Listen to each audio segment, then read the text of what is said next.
오늘 하나님께서 우리에게 주시는 귀한 말씀은 신약성경 마태복음 6장 34절의 말씀입니다. 신약성경 마태복음 6장 34절 한 절의 말씀을 우리 다 같이 한마음 한뜻으로 봉독합니다. 그러므로 내일 일을 위하여 염려하지 말라. 내일 일은 내일이 염려할 것이요 한나라의 괴로움은 그날로 족하니라. 아멘. 오늘 우리는 함께 봉독한 마태복음 6장 34절의 말씀을 통하여 염려하지 말라라는 제목으로 여러분들과 오늘 말씀, 은혜 말씀 나누겠습니다. 새해부터 정리해고의 한파가 불고 있습니다. 한국도 미국도 전 세계도 예외가 아닙니다. 이 구조조정이라는 이 한파가 몰아치고 있습니다. 이 미국이 IT 강국이잖아요. 이 IT 기업들이 샌프란시스코에 있는데 약 15만 명 정도가 정리해고된다 합니다. 엄청난 숫자입니다. 예를 들어서 아마존이 있잖아요. 아마존, 쇼핑하는 아마존. 이 아마존에서만 1만 5천 명을 정리해고한다고 합니다. 그래서 다들 눈치 보고 있어요. 내가 혹시나 이런 경기가 안 좋은 이때에 정리해고 당하면 어떻게 먹고 살아야 할까? 회사에서는 회사의 대응책을 마련하여 비용 절감과 몸집 줄이기로 이 정리해고를 하고 있습니다. 그래서 20대, 30대 대학생 졸업하고 나서 대학을 졸업하고 취업하는 학생들까지도 지금 취업의 위기가 있습니다. 바로 희망퇴직을 시키는 거예요.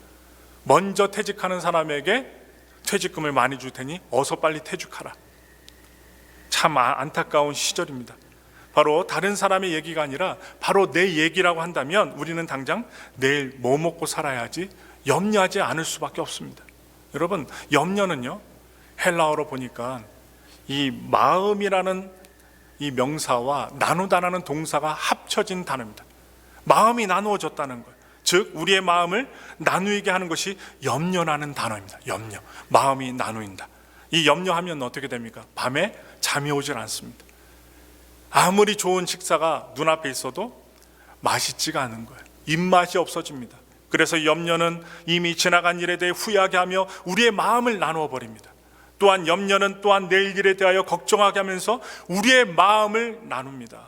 또한 염려는 오늘 주어진 현재의 삶에 집중하지 못하게 하면서 바로 우리의 시선을 과거나 미래로 향하게 합니다. 마치 이스라엘 백성들과 같이 과거를 생각하며 현재를 비교하고 원망하고 불평하게 만드는 것입니다. 바로 염려를 원하는 사람 아무도 없습니다. 바로 염려를 지속하고 싶은 사람도 없을 것입니다. 염려는요, 매우 스트레스가 심합니다. 그러나 우리는 때로 지독한 염려의 늪에 빠져 허우적거리고 헤매일 때가 많습니다. 그만큼 현실과 미래가 주는 그 압박이 만만치 않기 때문에 염려하는 것입니다. 오늘 우리에게 주시는 말씀을 통해서 우리 일상 속에서 뉴스와 또한 이 사회 공동체 살면서 어쩔 수 없이 겪어야만 하는 이 염려를 다루는 하나님의 지혜를 우리가 배우기를 원합니다. 예수님을 따르는 제자라고 염려가 없지 않았습니다. 예수님을 따르는 제자들에게도 염려가 있었습니다. 그들은요, 어부, 또한 세리, 또한 의사였습니다. 그러나 그들의 직업을 다 포기하고 그들의 미래의 운명을 누구에게 걸었느냐? 예수님께 걸었습니다. 그래서 예수님의 입지가 불안정해질 때마다 그들은 또한 예수님께서 직접 그 입으로 자신의 고난과 죽음에 대해서 말씀해 주실 때마다 불안했습니다. 그들의 마음은 염려로 나뉠 수밖에 없었습니다. 마태복음에서 이러한 말씀이 있죠. 내일 일을 위해 염려하지 말라. 이 말씀이 있어요. 이 말씀은 예수님의 말씀은 누가복음의 말씀에서 보면 상황적으로 더 자세하게 알 수 있습니다. 누가복음 12장을 보시면 수만 명의 무리가 모여서 수만 명의 사람들이 모여 서로 밟힐 만큼 되는 상황이 벌어집니다. 이 무리 중에 단 한 사람이 예수님께 대하여 청원을 합니다. 그 말씀 보겠습니다. 누가복음 12장 13절의 말씀입니다.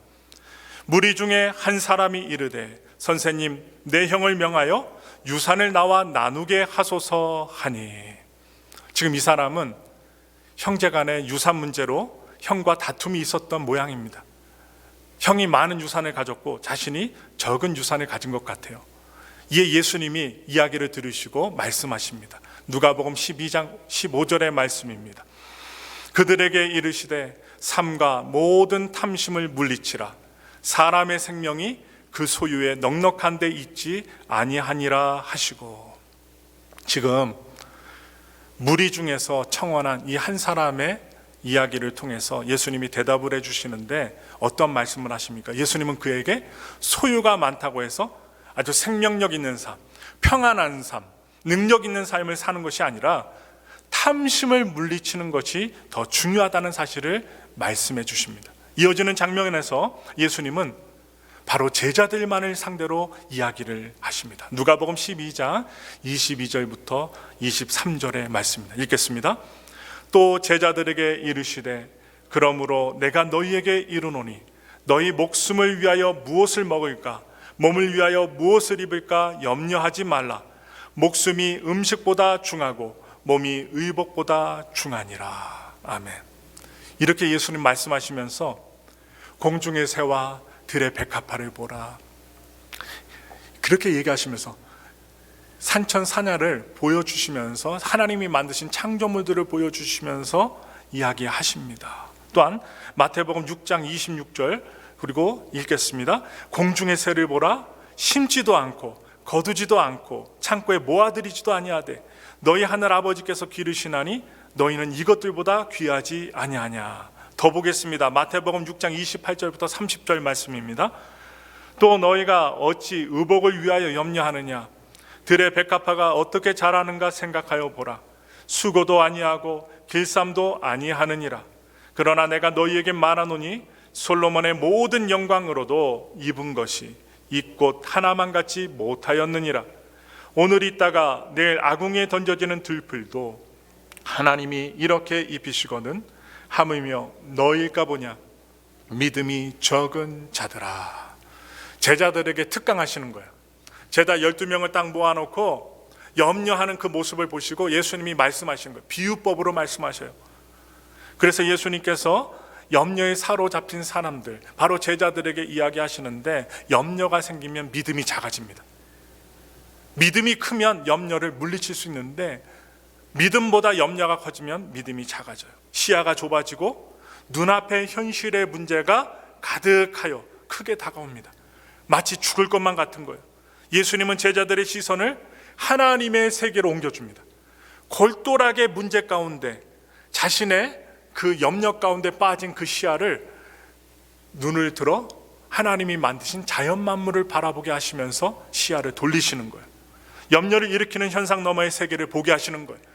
염려가 죽일 것만 같지만 그 염려 뒤에 있는 세계가 있다는 사실을 예수님은 말씀하시는 것입니다. 바로 하나님이 섬세하게 다스리시는 자연 세계를 보게 하시면서 염려가 작아지게끔 특강하시는 거예요.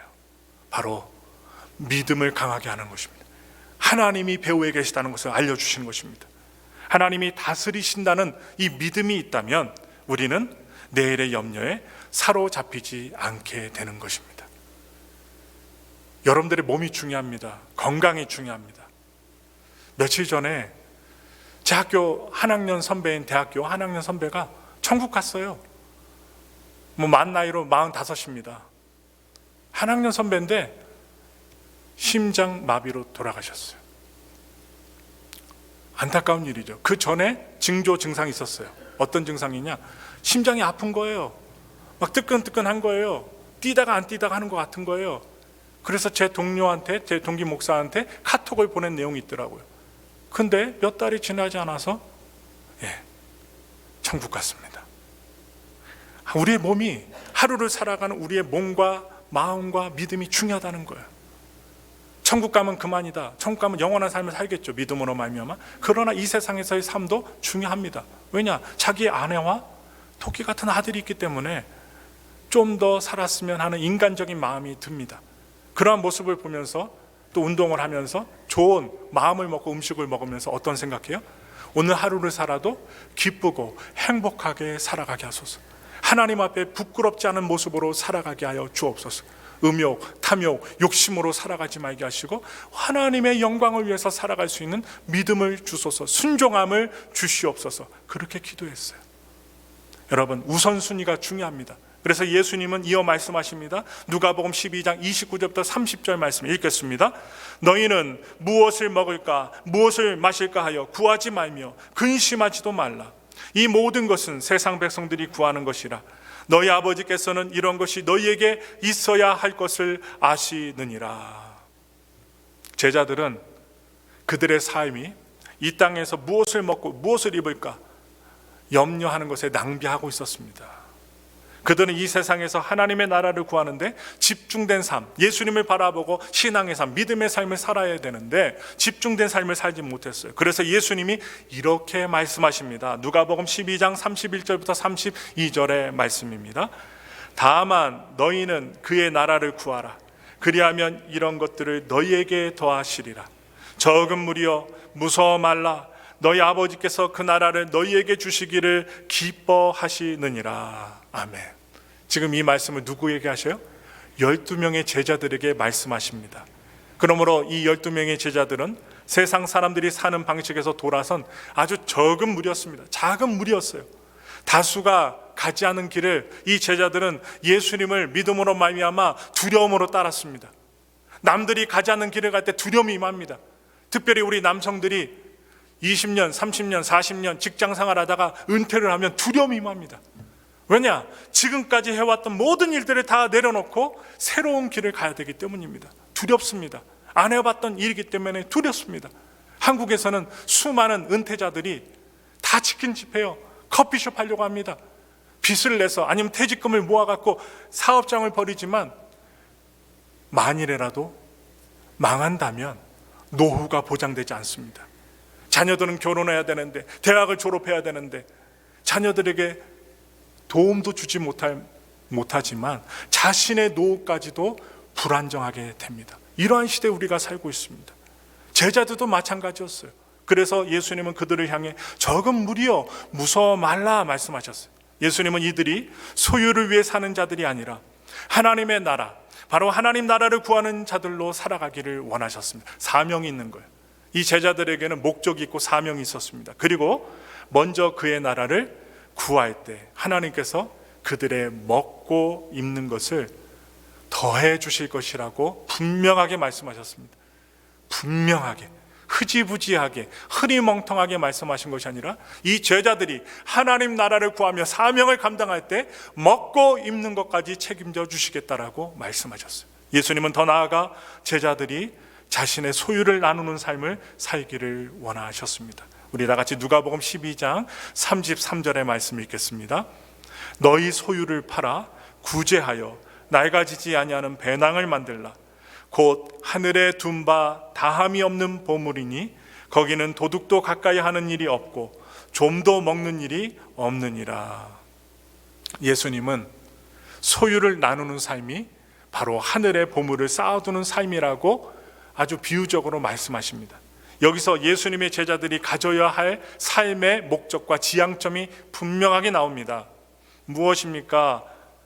바로 그들이 먹고 사는 것에 대한 염려 대신에 자신들이 가지고 있는, 많든지 적든지 가지고 있는 것을 나누며 하나님 나라를 구하는 삶을 사는 것이 바로 예수님께서 제시해 주신 제자들의 삶의 지향점이었습니다. 결국 이 작은 12명의 믿음의 무리를, 그들을 통해 바로 하나님의 나라는 오늘날까지 지속되어 왔고 이 엘파소에도 수많은 교회들이 세워졌고 복음을 증거하는 전초기들이 생긴 것입니다.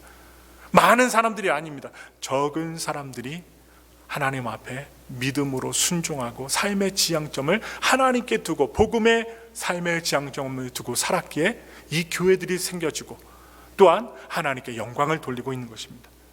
더 나아가 우리가 구약의 출애굽기 말씀에서 하나님이 모세를 바로에게 보내어 이스라엘 자손을 인도하여 내게 하겠다 말씀하셨을 때, 하나님이 모세에게 사명을 주셨을 때 그는 무엇라 얘기했냐? 내가 누구이게 하나님이 주신 사명을 잘 감당할 수 있겠습니까? 염려합니다. 출애굽기의 리더자인 이 모세도 염려했어요. 그 모습을 보겠습니다. 그래서 모세의 염려에 하나님이 응답하십니다. 출애굽기 3장 12절 말씀 읽겠습니다. 하나님이 이르시되 내가 반드시 너와 함께 있으리라. 내가 그 백성을 애굽에서 인도하여 낸 후에 너희가 이 산에서 하나님을 섬기리니 이것이 내가 너를 보낸 증거니라. 지금 하나님께서 출애굽기 3장 12절 말씀에 분명하게 말씀하십니다. 그것도 모세에게 말씀하십니다. 내가 반드시 너와 함께 있으리라. 얼마나 확신 있는 말씀입니까? 내가 너와 반드시 함께 있으리라. 분명코 있으리라 말씀하셨어요. 그러므로 이 말씀을 볼 때 하나님의 리더, 하나님의 백성들이 소명의 성취를 받은 자들이 그 자신의 능력, 갖고 있는 재산, 갖고 있는 달란트, 능력에 있는 것이 아님을 알 수 있어요. 소명을 성취하고 순종하는 것에는, 하나님의 뜻을 이루는 것에는 자신의 능력이 아닙니다. 하나님이 동행하여 주심에 달려있는 것입니다. 하나님이 함께하여 주심에 달려있다는 것입니다. 하나님과 동행하여 사명을 감당할 때 바로를 섬기는 자가 아니라 하나님을 섬기는 백성으로 이스라엘 백성들은 노예에서 거듭날 수 있게 되었습니다.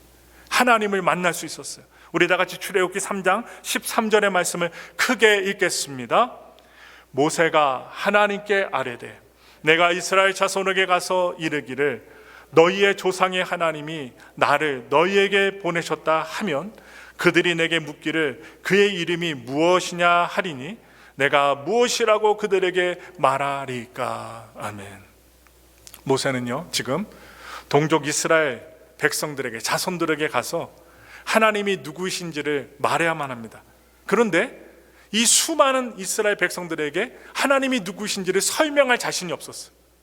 설명할 자신이 없었습니다. 두려웠던 거예요. 염려했던 것입니다. 그래서 단도직입적으로 하나님께 물었습니다. 그래서 이렇게 물었더니 이것에 대하여 하나님께서 말씀하십니다. 우리 다 같이 출애굽기 3장 14절의 말씀 읽겠습니다. 하나님이 모세에게 이르시되 나는 스스로 있는 자이니라. 또 이르시되 너는 이스라엘 자손에게 이같이 이르기를 스스로 있는 자가 나를 너희에게 보내셨다 하라. 하나님은 지금 모세에게 뭐라고 말씀하셔요? 영어로는 I am who I am. 번역하면 나는 스스로 있는 자니라. 이렇게 소개합니다. 헬라어로는 에고 에미 호온이라고 합니다. 에고 에미 호온. 무엇이냐? 스스로 있는 자입니다. 스스로 있는 자, 바로 존재의 근원을 말씀하고 있습니다.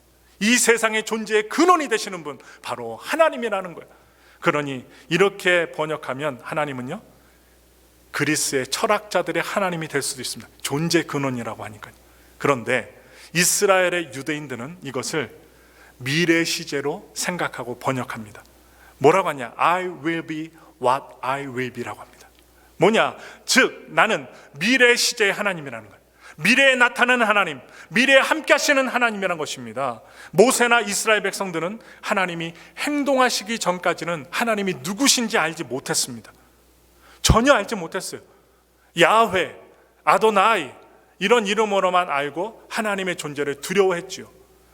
그러나 하나님이 애굽에 10가지의 재앙을 내리시고 홍해를 가르시고 바로 이스라엘 백성들, 수백만의 이스라엘 백성들을 출애굽하며 역사를 행하실 때 그들은 비로소 하나님이 누구신지를 깨닫고 느끼고 경험하게 되었던 것입니다. 이것은 고통받는 역사의 현장에서 바로 이스라엘 백성들을 위해 행동하시는 하나님이 되겠다는 강력한 의지의 말씀인 것입니다. 성경의 하나님은요 이처럼 관념, 생각 속에 계신 하나님, 아니면 이 성경책 속에만 계시는 하나님이 아니라는 거예요.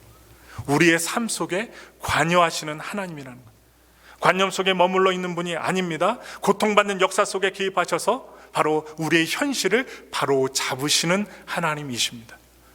제국이, 나라들이 아무리 강력한 나라가 그 나라의 권세를 뽐내고 자랑해도 그것을 흔들고 역사 속으로 사라지게 하실 분은 누구냐?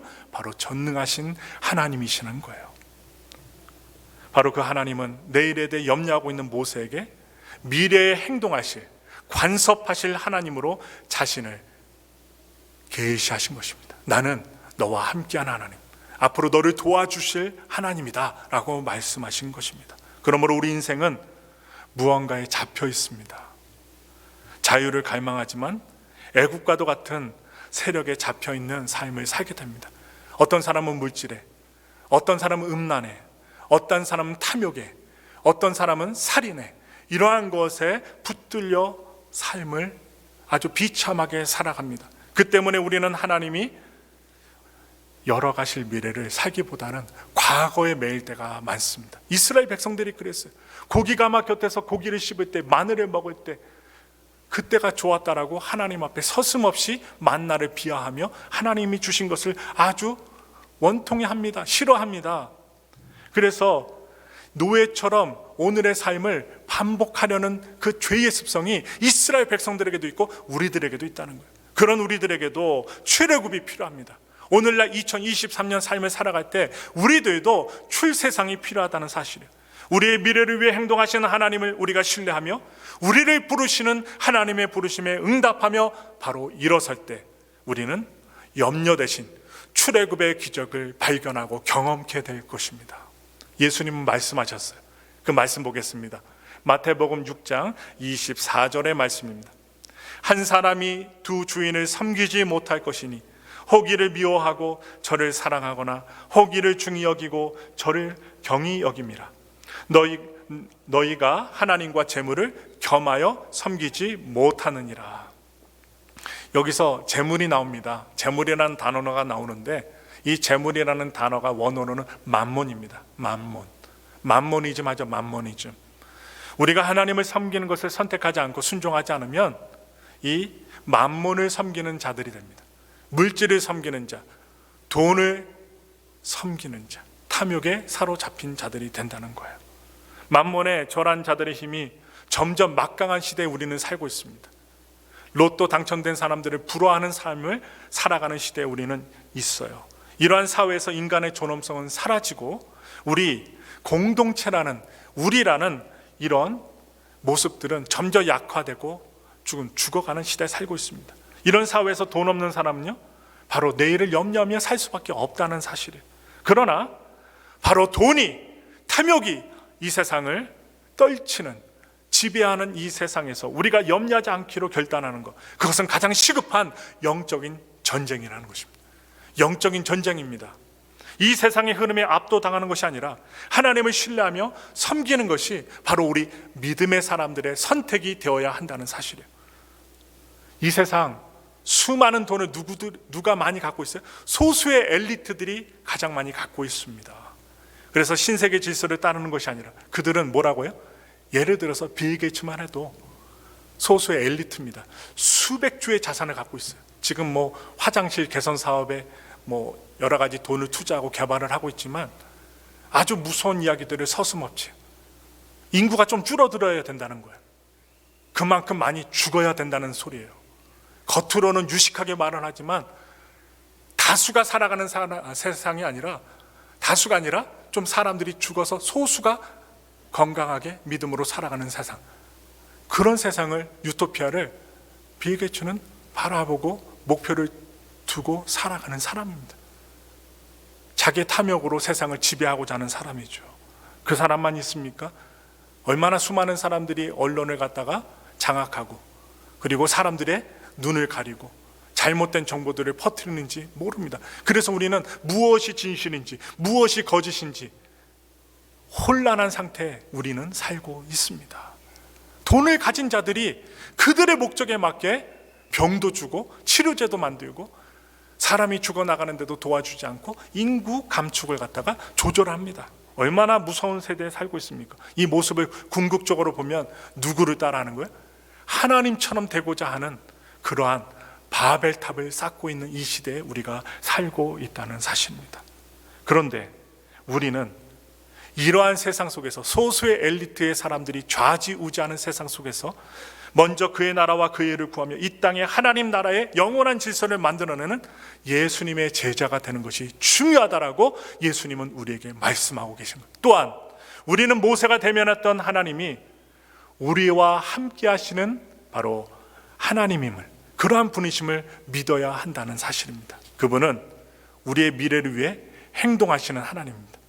그래서 우리가 예배드리고 기도하는 것, 아무리 죽을 것 같은 환경이 다가올지라도 우리는 주님께 손을 뻗치고 기도해야만 합니다. 왜냐? 우리를 구원할 분은 오직 예수님, 오직 하나님 한 분밖에 안 계신다는 거예요. 시스템을 가지고 백성들을 통제했던 애굽입니다.